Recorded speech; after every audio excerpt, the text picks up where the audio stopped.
Discussion को आगे बढ़ाते हैं। हमारे साथ कंप्लीट सर्कल के मैनेजिंग पार्टनर और सीईओ गुरमीत चड्ढा जुड़े हैं, उनसे बात करेंगे। Gurmeet ji, good afternoon.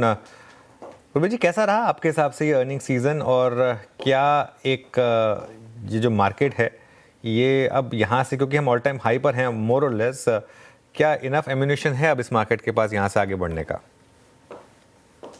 तो अनुज, इंक्रीमेंटली इंक्रीमेंटली नंबर अच्छे रहे। अगर आप सेल्स ग्रोथ देखें, तो लो बेस था लास्ट ईयर का। अगर आप पूरी 2,500 कंपनी के आसपास जिन्होंने नंबर्स रिपोर्ट किए हैं, तो सेल्स ग्रोथ अच्छी रही है, लो बेस पे रही है।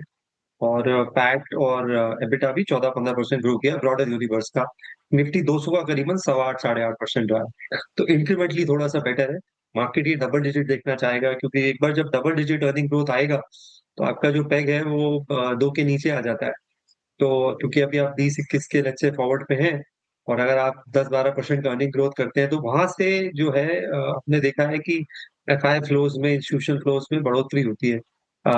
सेकंड, ये जो एलपीजी का डेवलपमेंट है, 10% जो भारत एलपीजी इंपोर्ट करेगा यूएस से, हम करीबन 65% एलपीजी इंपोर्ट करते हैं। ये मेरे हिसाब से बड़ा डेवलपमेंट है, शायद एक प्रीकर्सर है ट्रेड डील का। इससे पहले डिफेंस पैक्ट हुआ था, तो हम होप करेंगे कि ये कुछ दिनों में या हफ्तों में यूएस के साथ ट्रेड डील हो, क्योंकि ये एक ओवरहैंग है और ये वाला क्वार्टर बेहतर रहेगा। और कुछ पॉकेट्स में अर्निंग मोमेंटम स्ट्रांग लग रहा है अनुज। आई थिंक कैपिटल गुड्स में आपको और बेटर दिखेगा, क्योंकि पिछले क्वार्टर में मॉनसून ने एग्जीक्यूशन में डिले किया। हमने एलएनटी की कमेंट्री में भी देखा, हमने बाकी ईपीसी प्लेयर्स की भी कमेंट्री में भी देखा। कोल इंडिया को भी जो रिलेटेड है सेक्टर से, माइनिंग से, उसको इम्पैक्ट पड़ा। टेलीकॉम बहुत स्ट्रांग लग रहा है विद टू प्लेयर्स, और गवर्नमेंट अब रिकैलकुलेट कर रही है जो ओवरऑल स्पेक्ट्रम ड्यूज है, उसका एक बेनिफिट शायद भारतीय और बाकी प्लेयर्स को मिल सकता है। ऑटो एंसिलरीज में बहुत अच्छे नतीजे आए, स्पेशली कुछ पॉकेट्स में, चाहे वो ल्यूमैक्स हो, उनो मिंडा हो, संधार टेक्नोलॉजी हो। केपीआईटी के नतीजे भी अच्छे थे, जबकि यूरोप में और उनके बड़े क्लाइंट्स में इशू रहा है, जो कि ऑटो ऑटो टेक प्ले है। और इसके अलावा बैंक्स मुझे लगता है और बेहतर करेंगे थोड़ा सा। टॉप बैंक्स लीड उठते हैं, तो आपको आपके पॉकेट चूज करने पड़ेंगे जहां हेल्दी अर्निंग ग्रोथ और बेटर दिखेगी अगले क्वार्टर में। और थोड़ा सा आप काउंटर हो सकते हैं कि अगर ट्रेड डील होती है, तो थोड़ा सा अगर आईटी लेना है या टेक्सटाइल्स लेना है, तो वो भी आप देख सकते हैं portfolio। ओके। जो एक इंटरेस्टिंग चीज़ आज हरदीप पुरी ने भी अनाउंस की, वो यूएस के साथ एलपीजी की डील। अब ट्रेड डील को लेकर मार्केट आपको लग रहा है कितना अब पॉजिटिव रहेगा? और अगर सिर्फ ट्रेड डील से रिलेटेड अगर स्टॉक्स पर फोकस करना हो, तो वहां पर आपका फोकस कहां पर होगा?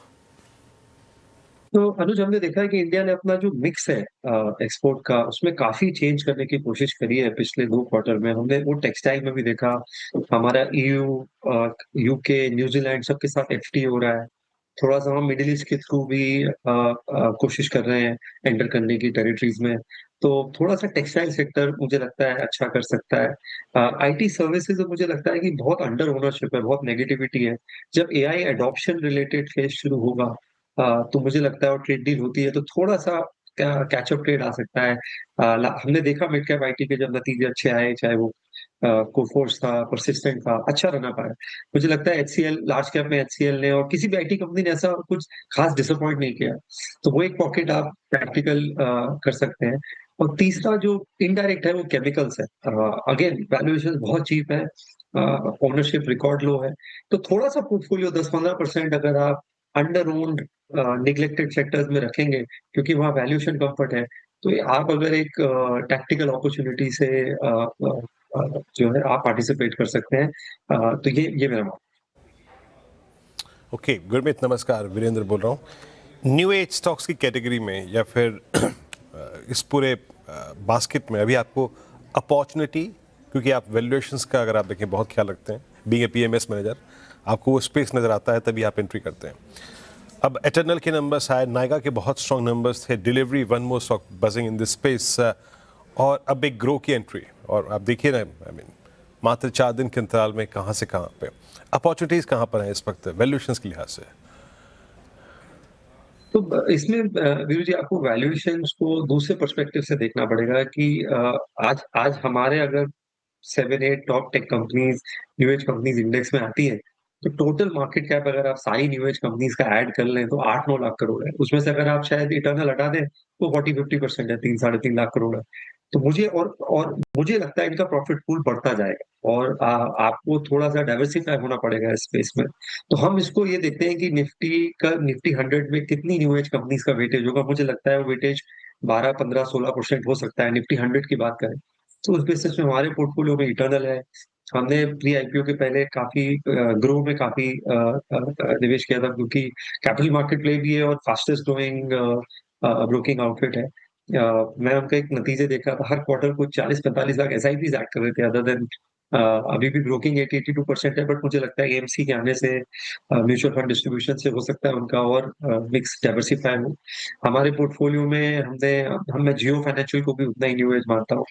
पेटीएम है हमारे पोर्टफोलियो में और हम पीबी फिनटेक में निवेश है। तो थोड़े कैपिटल मार्केट प्ले रखे हैं, एक क्विक कॉमर्स रखा है, एक पेमेंट गेटवे रखा है और ग्रो रखा है। तो ये हमारा मिक्स है न्यू एज बिज़नेस का। बट हम और बिज़नेसेस को भी रिव्यू कर रहे हैं, नायका को रिव्यू कर रहे हैं, लेंसकार्ट को रिव्यू कर रहे हैं। तो मैं एक बास्केट बनाऊँगा 12 से 15% का, जिसमें मैं न्यू एज बिज़नेसेस को रखूँगा क्योंकि यहाँ पे आपसे एरर हो सकता है। तो साइज़ ऑफ एरर बहुत बड़ा ना हो तो हम 2 या 3% पे उसको कैप करते हैं। बट हम 5-6 आइडियाज़ में इन्वेस्ट करेंगे कि जो अगर आप जो सही करेंगे वहाँ पे आप मेकअप कर लेंगे 4, 5, 10x करके। Okay Gurmeet ji, good afternoon. New age spaces को लेकर आपने अपनी राय रखी और कई सारे सेक्टर्स का जिक्र भी किया आपने, लेकिन एनर्जी सेक्टर का आपने जिक्र नहीं किया। उसी पर मेरा सवाल है, एनर्जी स्पेस को कैसे देख रहे हैं? आपके रिजल्ट्स कैसे लगे आपको? साथ ही क्या पोर्टफोलियो में आपने हाल फिलहाल में एनर्जी स्पेस में कुछ ऐड किया है या फिर और एक्सपोजर बढ़ाया है? नतीजे थोड़े मिक्स थे। मैं थोड़ा-सा शायद जो ट्रांसमिशन स्पेस है वहाँ से थोड़ा-सा डिसअपॉइंटेड हूँ और मुझे लगता है काफ़ी बड़ा बॉटलनेक है। और कहीं न कहीं गवर्नमेंट को ट्रांसमिशन को लेके कुछ करना पड़ेगा क्योंकि जिस स्पीड से हम न्यू एनर्जी कैपेसिटी ऐड कर रहे हैं, जिस स्पीड से हम ट्रांज़िशन कर रहे हैं और हमारी एनर्जी रिक्वायरमेंट बढ़ रही है, मुझे लगता है ये बॉटलनेक को एड्रेस करना ज़रूरी है। तो हमारे पोर्टफोलियो में हमारे पास कल्पतरू है, जो हमें लगता है उनका ऑर्डर बुक बहुत शानदार है और नियर टर्म विजिबिलिटी देता है। नतीजे इन लाइन है। हमारे पास एक रेक्टिफायर है जो कौसाई ट्रांसफार्मर और रेलवे प्ले ज़्यादा है क्योंकि bulk of the revenue railway से आता है। और हमारे पास रिलेटेड प्लेस हैं जैसे पॉलीकैब है और केबल्स एंड वायर्स में और पावर इक्विपमेंट्स में थोड़े से और प्ले हैं। तो मैं स्पेस को लेके काफ़ी कंस्ट्रक्टिव हूँ। एनर्जी प्रोड्यूसर्स में हम अभी उतना ओवरवेट नहीं है। हमने एक टैक्टिकल पोज़ीशन ली थी ओएमसीज़ में क्योंकि वो एनर्जी का पार्क आते हैं, स्पेशली रिफाइनर्स में क्योंकि refining capacity world wide short है। डीज़ल क्रैक बढ़ रहे थे, रिफाइनिंग मार्जिन $7-8 पहुँच गया था सिंगापुर का। तो हमने चेन्नई पेट्रोलियम में एंटर किया था और थोड़ा प्रॉफिट बुक किया था। तो हम ओएमसीज़ को या रिफाइनर्स को टैक्टिकल प्ले देखते हैं और पावर इक्विपमेंट प्लेस को, ट्रांसफार्मर्स को, इसको स्ट्रक्चरल प्ले देखते हैं एनर्जी। ओके। फार्मा पर अब आपका क्या व्यू बन रहा है गुरमीत जी इस समय, खासतौर से जो यूएस जेनेरिक फार्मा है उनको लेकर? अनुज अपसाइड आ सकती है अगर वैसे फार्मा को नहीं रखा गया है टैरिफ के दायरे में। बट अगर आप ओवरऑल देखें जैसे आप ग्लेनमार्क की कमेंट्री अगर आप सुन रहे हो तो उन्होंने हर क्वार्टर बोला है हम 3 से 4 इंजेक्टेबल प्रोडक्ट्स लॉन्च करेंगे। आई थिंक सन फार्मा के भी नतीजे अच्छे थे, हालाँकि स्टॉक में बहुत ज़्यादा कुछ खास किया नहीं। मुझे लगता है कि जेनरिक्स में इतना सफाई हुई है कि बहुत लिमिटेड प्लेयर्स बचे हैं वहाँ पे और उनका स्पेशलिटी पोर्टफोलियो अच्छा कर रहा है। हमारा सबसे ज़्यादा ओवरवेट अनुज सीडीएमओ स्पेस में है और थोड़ा बहुत हॉस्पिटल्स में है। हमारे पास लॉरस लैब्स है, डीवीज़ है, न्यूलैंड लैब्स है। तो ये स्पेस हमें मुझे शुरू से पिछले मेरी आपसे कई बार चर्चा हुई है, बहुत अच्छी लगती है। पर अब इनकी आप कमेंट्री सुनेंगे तो आप देखेंगे बड़ा फोकस कैपेक्स है। लॉरस अगर आप देखेंगे तो 23-24% स्टाफ ही आर-एन-डी में। डिवीज़ उतनी कैपेसिटी ऐड कर रहा है अगले 3 साल में शायद पिछले 20 साल में नहीं करी है। फिर एक जीएलपी रिलेटेड प्ले भी है, जिसमें OneSource है और शैली वगैरह वाले प्रोडक्ट्स हैं। तो हम हेल्थ केयर को लेके काफ़ी कंस्ट्रक्टिव हैं। जेनरिक्स में हमारे पास सन है, सीडीएमओ में मैंने आपको तीनों नाम बताए, हॉस्पिटल में हमारे पास नारायणा है और हमारे पास ब्रांडेड जेनरिक्स में मैनकाइंड फार्मा है। तो हमारा फार्मा का वेटेज काफ़ी डबल डिजिट है वर्सेस 6-7% अगर आप बेंचमार्क का देखें तो। लॉरस आपके पोर्टफोलियो में है तो क्लाइंट आपके बहुत खुश होंगे, इसमें कोई राय नहीं है। अच्छा पैसा बना लॉरस में, गजब की स्क्रिप्ट रही है ना ये बीते 6 महीने की। अच्छा, एक दो और अपॉर्चुनिटीज़ जो कि नंबर्स के बाद डिस्कशन में बहुत रही हैं। गुरमीत जी, जिस प्रकार के नंबर है एशियन पेंट्स के, both in terms of volumes, both in terms of margins, आपका पेंट पे क्या व्यू है? और मैं इनफैक्ट अगर इस स्पेस को थोड़ी सी और एक्सपेंड कर दूं आपकी इजाज़त लेते हुए, पूरा का पूरा एफएमसीजी, इसमें अपॉर्चुनिटी कहाँ नजर आ रही है आपको? तो I think number Asian paints के नंबर से मैं खुश इसलिए हूँ कि स्टॉक बहुत समय से अंडर परफॉर्म कर रहा था और इंडस्ट्री लीडर रहा है। और वॉल्यूम ग्रोथ आना डेकोरेटिव पेंट्स में बहुत अच्छी बात है, क्योंकि बहुत नेगेटिव न्यूज़ थी कंपटीशन को लेके, चाहे वो बिरला ऑपस हो, जिंदल हो और न्यू प्लेयर्स हो। I think overall consumption basket paints का और डेकोरेटिव वॉल्यूम ग्रोथ आना इकोनॉमी के लिए अच्छा संकेत है, डिमांड रिवाइवल का। हमारे पोर्टफोलियो में एलजी है। एलजी का नतीजा हालांकि थोड़ा सॉफ्ट था, जो कि एक्सपेक्टेड था। ये नंबर बहुत अच्छे होंगे। रिकॉर्ड लिस्टिंग हुई है और एलजी इंडिया को हब बनाना चाहता है एक्सपोर्ट्स के लिए भी और काफी सारे प्रोडक्ट पोर्टफोलियो के लिए। तो मैं काफी काफी बुलिश हूँ और अर्निंग ग्रोथ में आपको शायद 20-25% का अर्निंग ग्रोथ देखने को मिल सकता है अगले 2 साल में। हमारे पोर्टफोलियो में इंटरग्लोब है, जो हम ट्रैवल रिलेटेड प्ले करते हैं। हमारे पास इंडियन होटल्स है पोर्टफोलियो में, तो मैं ट्रैवल और हॉस्पिटैलिटी पे काफी गंग हूँ कंजम्पशन में। और इसके अलावा मुझे एक चीज जो अच्छी लगी, अगर आपने फोर्स मोटर्स की कमेंट्री सुनी हो, जिसका 70% पोर्टफोलियो जो ट्रैवलर ट्रक्स और बसेस है उसमें, वो और केपेक्स कर रहे हैं हायर डिमांड को मीट करने के लिए। मतलब ये एक सेक्टर है जो मुझे लगता है काफी आउट परफॉर्म कर सकता है कंजम्पशन में, जो ट्रैवल हॉस्पिटैलिटी। तो वहां पे हमारा बहुत बहुत ज्यादा फोकस है। ओके गुरमीत जी, आपने अभी एलजी इलेक्ट्रॉनिक्स का जिक्र किया। वोल्टास को लेकर मेरा सवाल है, पर्टिकुलरली दिस काउंटर रिजल्ट काफ़ी ख़राब थे और तुम चर्चा कर रहे थे कि काफ़ी ख़राब नतीजे आए हैं, लेकिन जब नतीजों के बावजूद आप देखें तो स्ट्रीट ने पनिश नहीं किया, इनफैक्ट रिवॉर्ड किया और आज भी सत्र में देखिए करीब करीब 2% अप है। वोल्टास पर आपका क्या व्यू है? यहाँ पे पैसे बनेंगे?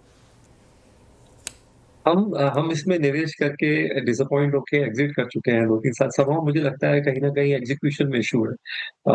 एक आरएसी में भी मार्केट शेयर लूज कर रहे हैं। जो उनका इंस्टीट्यूशनल आर्म है, उसमें भी कुछ ना कुछ, हालांकि मिडिल ईस्ट से अपसाइड आना चाहिए, उतना आया नहीं है।